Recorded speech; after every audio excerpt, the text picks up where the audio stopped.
டெல்லியில பெரிய ப்ரொட்டஸ்ட் நடந்துட்டு இருக்கு. எல்லாருக்கும் தெரிஞ்சிருக்கும். எதுக்காக அப்படின்னு. நீட் பேப்பர் லீக்ஸ்க்காக தான் இந்த ப்ரொட்டஸ்ட் நடந்துட்டு இருக்கு.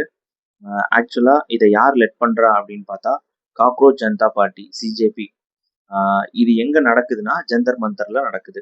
ஏன் ஜந்தர் மந்தர்ல நடக்குதுன்னா பார்லிமெண்ட் ஹவுஸ் பில்டிங் வந்து ஜந்தர் மந்தர்ல இருந்து ஒரு 1.5 to 2 கிலோமீட்டர்ஸ்குள்ள தான் லொக்கேட் ஆயிருக்கு. ஜூன் 6, 2026 ப்ரொட்டஸ்ட்டை ஸ்டார்ட் பண்றாங்க சிஜேபி. ஆக்சுவலா மே மாசத்துல இருந்தே இந்த ப்ரொட்டஸ்ட்டை பத்தி பேச ஆரம்பிச்சிட்டாங்க ஆன்லைன்ல. ஆனா ஜூன்ல ஸ்ட்ரீட்ல இறங்கி போராடுறாங்க. இவங்க ஸ்ட்ரீட்ல போராடுறத பார்த்துட்டு ப்ரொட்டஸ்ட் பண்றத பார்த்துட்டு சோனம் வாங்சுக் ஒரு ஆக்டிவிஸ்ட், ஒரு இன்ஜினியர், ஒரு எடுக்கேட்டர், அவரும் வந்து ப்ரொட்டஸ்ட்ல ஜாயின் பண்றாரு. உண்ணாவிரதமும் இருக்க ஸ்டார்ட் பண்றாரு. கிட்டத்தட்ட 20 நாளா அவர் உண்ணாவிரதம் இருக்காரு. வெறும் தண்ணி மட்டும் தான் குடிக்கிறாரு. சொல்ல போனா அவர் ஹெல்த் கண்டிஷன் ரொம்ப மோசமா இருக்கு. அவர் ஹெல்த் கண்டிஷன் ரொம்ப மோசமா இருக்கிறதுனால போலீஸ் வந்து அவர் வலுக்கட்டாயமா ஹாஸ்பிட்டல் கூட்டிட்டு போறாங்க.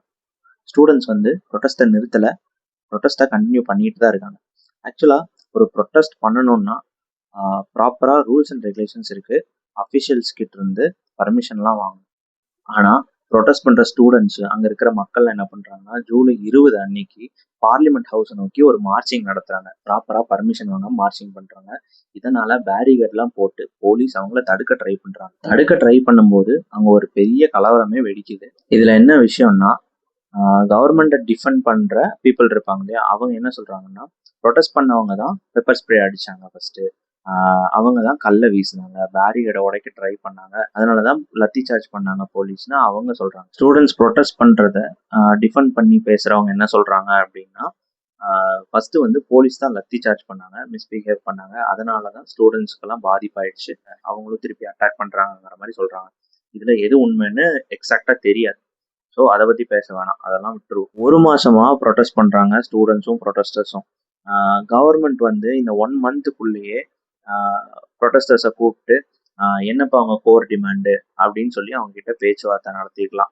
இல்லையா சோனம் வாங்ஜூக்கை வந்து வலுக்கட்டாயமா அவரை கூட்டிட்டு போனதுக்கு அப்புறமாச்சு, இல்லை அன்னைக்கே இப்படி உங்களோட டிமாண்ட்ஸை சொல்லுங்க அப்படின்னு சொல்லி பேச வச்சிருக்கலாம், பேச ட்ரை பண்ணியிருக்கலாம் அவங்க கிட்ட. ஆனா அதெல்லாம் எதுவுமே பண்ணல. இப்போ என்னன்னா கவர்மெண்ட் பெருசா தலையிடாதனால ஸ்டூடெண்ட்ஸ் எதுக்காக ப்ரொட்டஸ்ட்டை ஸ்டார்ட் பண்ணாங்களோ அது மாறி போய் இப்போ பாலிடிக்ஸா உருமாறி வந்து நிக்குது. கவர்மெண்ட்டை டிஃபெண்ட் பண்ணி பேசுறவங்க கிட்ட எனக்கு ஒரே ஒரு கேள்விதான் இருக்கு. 2017 ஜல்லிக்கட்டு ப்ரொட்டஸ்ட் நடந்துச்சு. ஓவரால் தமிழ்நாடு ஃபுல்லா நடந்துச்சு.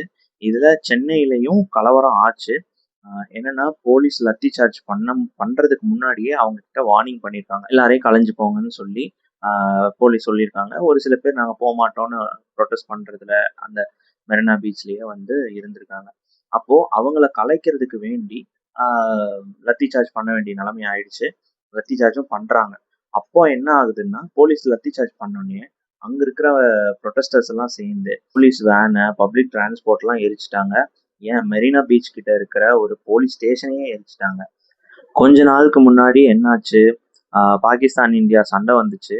அப்போ அது கிரிக்கெட் லெவல்ல போய் சண்டையை வந்து பெருசாக்குச்சு. மேட்ச் ஸ்டார்டிங்ல ஹேண்ட் ஷேக் பண்ணல, மேட்ச் முடிவுல ஹேண்ட் ஷேக் பண்ணல, இந்த மாதிரி கான்ட்ரவர்சிஸ் இருந்துச்சு. அப்போ கிரிக்கெட்டா பார்க்கலாமே அப்படின்னு சொன்ன நிறைய பேரை வந்து அப்போ நீ பாகிஸ்தானியா, பாகிஸ்தான் சப்போர்ட்டரா, நீ ஏன் இந்தியாவில் இருக்க, பாகிஸ்தான் போயிரு அப்படின்னு சொன்னவங்க எல்லாம் இப்போ என்ன பண்றாங்கன்னா நேபாளில் ப்ரொட்டஸ்ட் நடந்துச்சு, அதெல்லாம் வந்து ப்ரொட்டஸ்ட் முடிஞ்சதுக்கு அப்புறம் நீட்டா கிளீன் பண்ணிட்டாங்க, ரோடையே ஃபுல்லா கிளீன் பண்ணிட்டாங்க, ஆனா இந்தியாவில் அப்படி கிடையாது அப்படின்னு சொல்றாங்க. இப்போ நீ ஏன் நேபாளையும் இந்தியாவையும் கம்பேர் பண்றீங்க, அப்ப நீங்க நேபாள் போயிருங்க அப்படின்னு சொன்னா ஓகேவா இருக்கும் உங்களுக்கு எல்லாம். மாரிதாஸை அரெஸ்ட் பண்ணாங்க. என்னன்னா கவர்மெண்ட்டை பத்தி, அதாவது டிஎன் கவர்மெண்ட்டை பத்தி அவர் ஒரு விஷயம் சொன்னாரு, அதுக்கு அடுத்த நாளே அரெஸ்ட் பண்றாங்க. ஸோ கவர்மெண்ட்டை எதிர்த்து பேசுனா அரெஸ்ட் பண்ணுவாங்க. அப்போ இங்க சுதந்திரமா யாருனாலையும் கருத்து சொல்ல முடியாது, எதிர்த்து கேள்வி கேட்க முடியாதுன்னு பேசினவங்க எல்லாம் இப்போ சென்ட்ரல் கவர்மெண்ட்டை எதிர்த்து ப்ரொட்டஸ்ட் பண்றவங்கள ஆன்டி நேஷனலிஸ்டும் டெரரிஸ்டும் முத்திர குத்துறாங்க. இந்த ப்ரொட்டஸ்டோட கோர் டிமாண்ட்ஸ் என்னன்னா எஜுகேஷன் மினிஸ்டரா இருக்கக்கூடிய தர்மேந்திர பிரதான், அவர்னால தான் இந்த லீக் வந்து நடந்திருக்கும், அவர் தான் இதுக்கு ஒரு காரணம் அப்படின்னு சொல்லி அவரு வந்து ரிசைன் பண்ணணும், அந்த பதவியிலேருந்து ராஜினாமா பண்ணணும்னு சொல்லி ஒரு டிமாண்ட் வைக்கிறாங்க. செகண்ட் டிமாண்ட் என்னன்னா ஃபியூச்சர்ல பேப்பர் லீக் எதுவும் இல்லாம இருக்கிறதுக்காக நேஷனல் என்ட்ரன்ஸ் எக்ஸாம்ஸ் எல்லாம் வந்து மறுபடியும் வந்து அதை வந்து கட்டமைப்பை மாற்றி சரி செய்யணும். இதுக்கப்புறம் எந்த லீக்ஸுமே நடக்கக்கூடாது. அந்த அளவுக்கு ஒரு அஷ்யூரன்ஸ் வேணும் அப்படின்னு சொல்லி செகண்ட் டிமாண்டை வைக்கிறாங்க. தேர்ட் டிமாண்ட் என்னவா இருக்குன்னா, ப்ரொட்டஸ்ட் பண்ண யார் மேலேயும் எஃப்ஐஆர் பதிவு பண்ணக்கூடாது, அவங்க மேலே எந்த ஆக்ஷன்ஸும் எடுக்கக்கூடாது அப்படின்னு சொல்லி 3 கோர் டிமாண்ட்ஸ் வைக்கிறாங்க. கவர்மெண்ட் வந்து அவங்க கிட்ட பேசுறதுக்கு முன் வராதனால 1 மாச காலமா இழுத்தடிச்சு இந்த ப்ரொட்டஸ்ட்ல இப்போ என்ன ஆயிருக்குன்னா, பொலிட்டீஷியன்ஸ் எல்லாம் என்டர் ஆயிருக்காங்க. பொலிட்டீஷியன்ஸ் என்டர் ஆகி அவங்க சப்போர்ட் பண்றோம், நாங்க உங்களுக்காக நிக்கிறோம் அப்படின்னு சொல்லி இப்போ அது வந்து பாலிடிக்ஸ் ரீதியா மாறிட்டு இருக்கு. ஆக்சுவலா ப்ரொட்டஸ்ட் எதுக்காக இருந்தது, அதாவது நீட் பேப்பர் லீக்குக்காக இருந்தது. இனிமேல் அது நடக்கக்கூடாது அப்படிங்கிறதுக்காக தான் இந்த ப்ரொட்டஸ்ட் ஸ்டார்ட் பண்ணாங்க.